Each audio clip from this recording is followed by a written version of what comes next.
ঘর থেকে এক যুবতীর ঝুলন্ত দেহ উদ্ধারের ঘটনায় চাঞ্চল্য ছড়ালো এলাকায়। ঘটনাটি ঘটেছে উত্তর দিনাজপুর জেলার চোপড়া থানার মণ্ডলবস্তি এলাকায়। মৃত ওই যুবতীর নাম ফারহানা বেগম, বয়স 21 বছর, বাড়ি ওই এলাকায়। স্থানীয় সূত্রে জানা গিয়েছে, এদিন ভোরে ওই যুবতীর ঝুলন্ত দেহ দেখতে পায় পরিবারের সদস্যরা। খবর জানাজানি হতেই এলাকার মানুষ সেখানে ভিড় জমাতে শুরু করে। তবে কী কারণে ওই যুবতী আত্মহত্যা করল তা কারও জানা নেই। খবর পেয়ে ঘটনাস্থলে পৌঁছায় চোপড়া থানার দাসপাড়া ফাঁড়ির পুলিশ মৃতদেহটি উদ্ধার করে ময়নাতদন্তের জন্য ইসলামপুর মহকুমা হাসপাতালে পাঠিয়েছে। ঘটনা তদন্ত শুরু করেছে পুলিশ। ফাইন মেটাল ওয়ার্কস, যে কোনো ধরনের LED light, metal board, flakes board, নিয়ন বোর্ড, এসএপি ডেকোরেশন বানাতে আজই আসুন আমাদের প্রতিষ্ঠানে। আমাদের প্রতিষ্ঠান ফাইন মেটাল ওয়ার্কস, আশ্রমপাড়া মোড়, নিয়ার পেট্রোল পাম্প, ইসলামপুর। যোগাযোগ নম্বর 9971136010 অথবা 8076964664।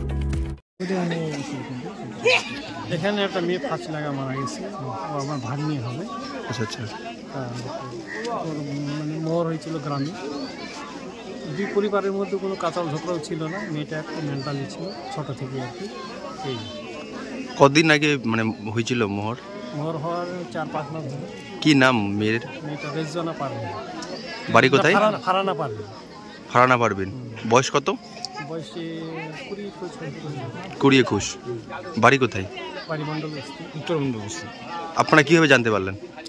আমরা ওর দাদা আছে, ও ফজরে নামাজ পড়তে এসেছিল, উজু করে ঘরে গেছে, দেখে যে ফাঁসি লাগে ঝুলে আছে। তারপর ও ধরতে গিয়েছিল, পারেনি, গুঁড়োটাও পড়ে গেছে।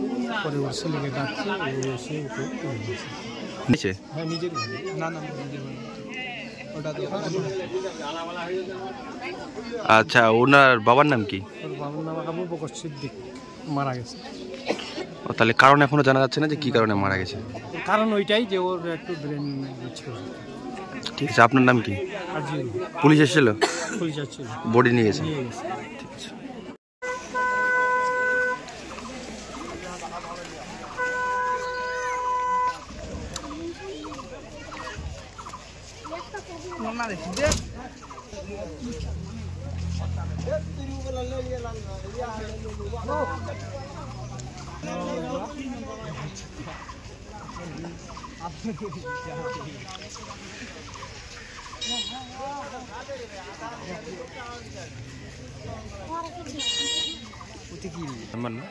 বেমার না ঠিক আছে।